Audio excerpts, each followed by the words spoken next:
Chapter 24.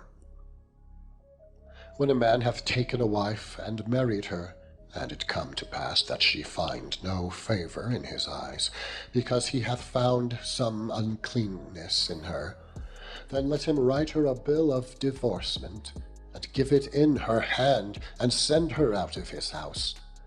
And when she is departed out of his house, she may go and be another man's wife. And if the latter husband hate her, and write her a bill of divorcement, and giveth it in her hand, and sendeth her out of his house, or if the latter husband die, which took her to be his wife, her former husband, which sent her away, may not take her again to be his wife, after that she is defiled, for that is abomination before the Lord. And thou shalt not cause the land to sin, which the Lord thy God giveth thee for an inheritance. When a man hath taken a new wife, he shall not go out to war, neither shall he be charged with any business, but he shall be free at home 1 year, and shall cheer up his wife, which he hath taken. No man shall take the nether or the upper millstone to pledge, for he taketh a man's life to pledge.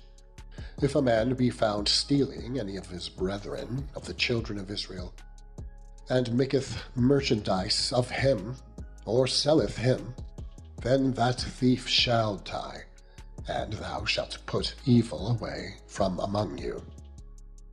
Take heed in the plague of leprosy, that thou observe diligently, and do according to all that the priests, the Levites, shall teach you. As I commanded them, so ye shall observe to do. Remember what the Lord thy God did unto Miriam by the way, after that ye were come forth out of Egypt. When thou dost lend thy brother anything, thou shalt not go into his house to fetch his pledge. Thou shalt stand abroad, and the man to whom thou dost lend shall bring out the pledge abroad unto thee. And if the man be poor, thou shalt not sleep with his pledge. In any case thou shalt deliver him the pledge again when the sun goeth down, that he may sleep in his own raiment, and bless thee. And it shall be righteousness unto thee before the Lord thy God.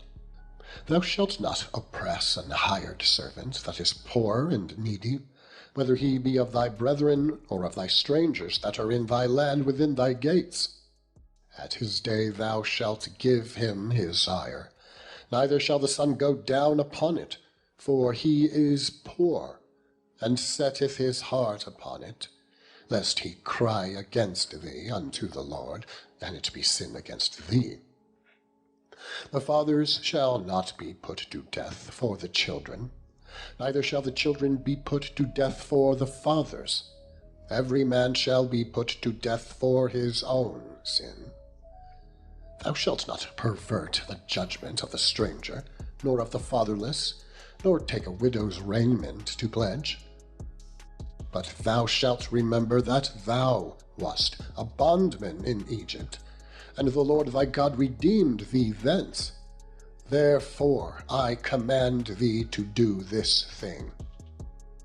When thou cuttest down thine harvest in thy field, and hast forgot a sheaf in the field, thou shalt not go again to fetch it. It shall be for the stranger, for the fatherless, and for the widow, that the Lord thy God may bless thee in all the work of thine hands. When thou beatest thine olive tree, thou shalt not go over the boughs again. It shall be for the stranger, for the fatherless, and for the widow. When thou gatherest the grapes of thy vineyard, thou shalt not glean it afterward. It shall be for the stranger, for the fatherless, and for the widow. And thou shalt remember that thou wast a bondman in the land of Egypt. Therefore I command thee to do this thing.